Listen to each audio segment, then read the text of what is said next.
the book is best understood as a work of very poorly written fiction. And I also will say that the author is a garbage author of a garbage book. And the tragic thing about this book, and there are many things about it that are unfortunate, but the portrayal of the president in the book is so contrary to reality, to the experience of those who work with him, to my own experience having spent the last 2 years with him. I saw a man who was a political genius.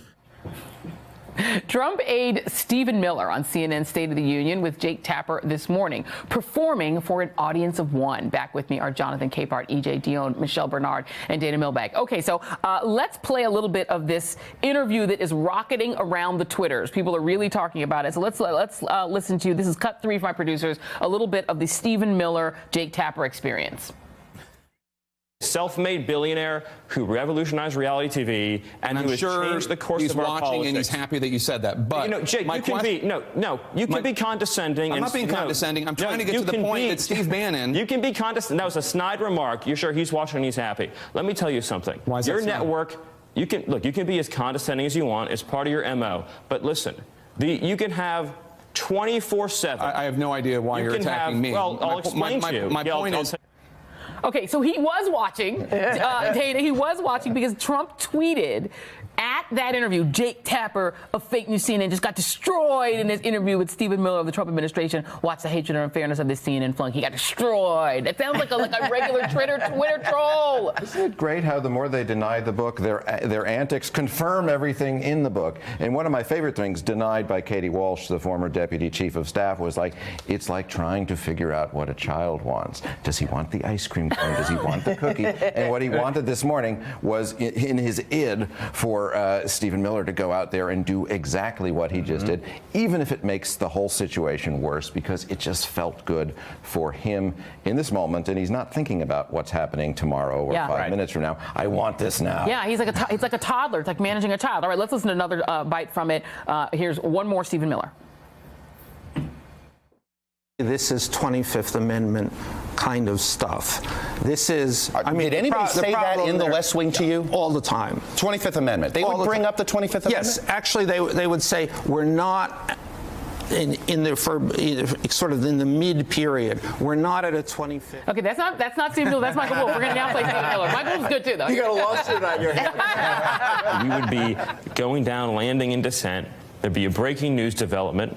And in 20 minutes, he would dictate 10 paragraphs of new material to address that event and then deliver flawlessly in front of an audience of 10,000 people. That's worship. Well, I mean, even if, before I even get to, what he actually just said, which borders on insanity, his affect. Are you noticing his affect? Yeah. If you couple his affect with the affect of the president and everything the president says and the nonsense Stephen Miller just jabbered on CNN, I think we have Michael Wolff's argument for the 25th Amendment is absolutely dead on. I mean, if Stephen Miller is the best of the best that this administration has, and he can go on CNN, obviously with their permission, no one from the White House goes on any of the Sunday morning shows without the White House's permission. Yeah. We're in a very sorry state of affairs. And EJ, I think about, whenever I think about Donald Trump, it's either you think about him being like a child. That's one way to think of it. The other way to think of it is him being sort of Mobutu Sese Seko, right? That no one would dare say Mobutu was not the greatest leader that the Congo ever had. No one would dare say he isn't masterful. That when he reads 10 pages of copy, it sounds like Shakespeare. You know what I mean? There's a way you have to deal with, to be serious, a dictatorial or authoritarian personality, that they must be praised, that they must be the best. And he performs that sort of flunky of the dictator role sort of flawlessly. Well, he married two aspects of how do you serve an autocrat in one setting. On the one hand, go after any independent media that might ask questions about you. Thus, the attack on Jake Tapper or CNN, and by extension on everybody else who questions him, is exactly what an autocratic leader does. And then the second half is exactly as you say, that the autocratic leader demands worship, demands everyone saying how brilliant he is. I mean, soon we are going to learn that Donald Trump is a brilliant cellist. And God knows what else. and has written Yo-Yo Ma better watch secret out. works of fiction that rival Proust. I mean, there's something very bizarre about both. One is alarming, and the other is just really bizarre. He's the Sun King, right? Okay, let's listen to another one. This is cut 2 for our producers, and this is Miller, Jake Tapper going after the way that Miller is behaving.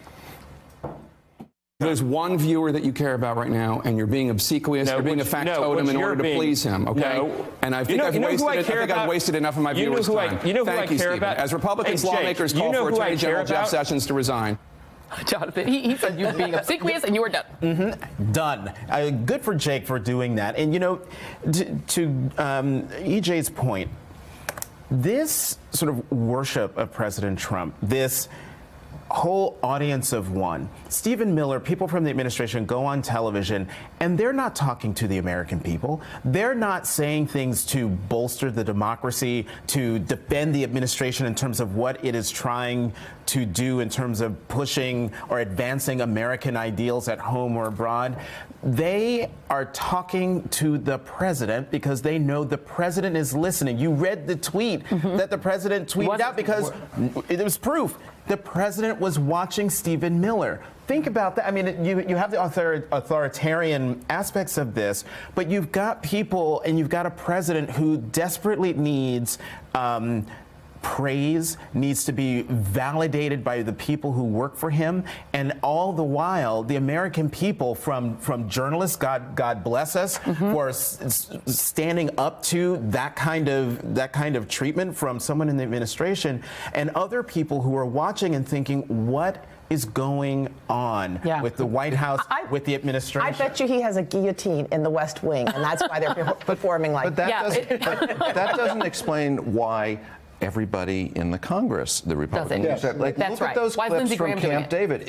They're all in their matching blue blazers with the open collar, saying, "What a fabulous year we had under this great president." You know, Orrin Hatch on the South Lawn saying, "The greatest president ever." Yeah, well, you do not care about their legacy. Why, I mean, that's what I don't understand. If they are motivated by ego, why does not one of them care about what history will say about them? Well, you have Paul Ryan saying exquisite leadership. You have and we're watching them there. There is a certain bowing down to Donald Trump, EJ. There's a certain sort of treating him as the Sun King it's a very good point. It isn't just the people who work for him. It's the people in the co-equal branch of government down the way. It's Congress. It's members of Congress.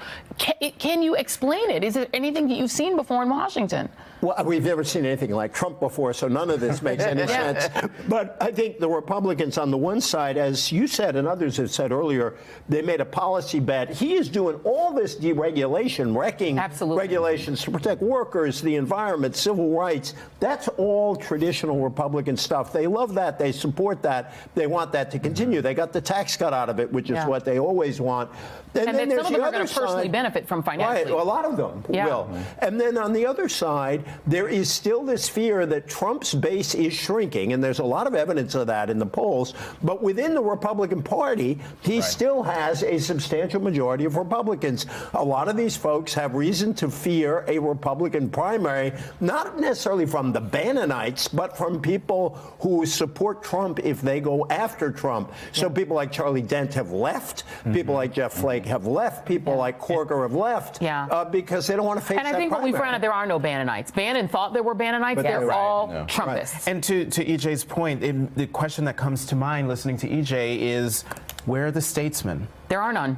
I mean, you would think in the old days it was Lindsey Graham and Senator Grassley and those people who were standing there, and they are willing to throw American democracy as we have known it, as the world has known it, under the bus for short-term political gain. And it's not only people that, Dana, that he could have power over. When you saw the man who was fourth in line to the White House, Orrin Hatch, the president pro tem in the Senate, essentially bowing and scraping at his age, at his level of achievement and accomplishment, and just in terms of his political longevity, bowing and scraping before Donald Trump. And I can't understand it. And he had no reason to, as it turns out, since he was retiring. It's absolutely baffling. I mean, the best defense I can give for all of this kowtowing is they are afraid for the country that this man actually has that nuclear button he mentioned. It turns out it only orders a Diet Coke, but maybe he may think it's a nuclear button all the same time. So they actually are like, let's tiptoe around, let's not get him more excited. Yeah, So I mean, it's a weak defense at the best. The book, and here's the book again for Donald Trump. You know, feel free to tweet at me because I think it's turned out from Michael Wolff's that it's very effective at helping your, at helping your book sales. When I have another book out, I'll let you know, Donald Trump. But I mean, you know, he does describe here a sense of a need to manage him, a sense of a need to manage his rage, and that if you don't give him praise, if you don't give him love and the things that are fill that deep hole inside of him, you don't know what he's going to do. Well, I mean, they know what no one knows what he's going to do, but they also at the same time know that they can't control him. Yeah. So the question is, after everything that has happened, from the sentiments that he expressed after Charlottesville, to the complete inaction on what is happening with the uprising in Iran, and the fact that we know that all of the people who they've had 600 people arrested already. Yeah. They're going to start killing people, and he is tweeting about absolutely nonsense and left them on the Muslim. So the question is, like, how much longer do you stay? Yeah. If you're Jewish, for example, and you hear all the anti-Semitic comments that have come from the president, despite the fact that his daughter and son-in-law are Jewish, how much longer do you stay? Yeah. Why do you stay in that administration? It's a good question. Where does the patriotism kick in? I don't know. I don't see any heroes coming, I have to be honest with you. Jonathan Capehart and Dana Milbank will be back. EJ Dion, Michelle Bernard, thank you, friends. This is always fun to hang out with you guys. All right, and coming up, Button-Happy Donald takes credit for talks between, seriously, he takes credit for talks between North and South Korea. Diplomacy really is his strong suit. Stay with us.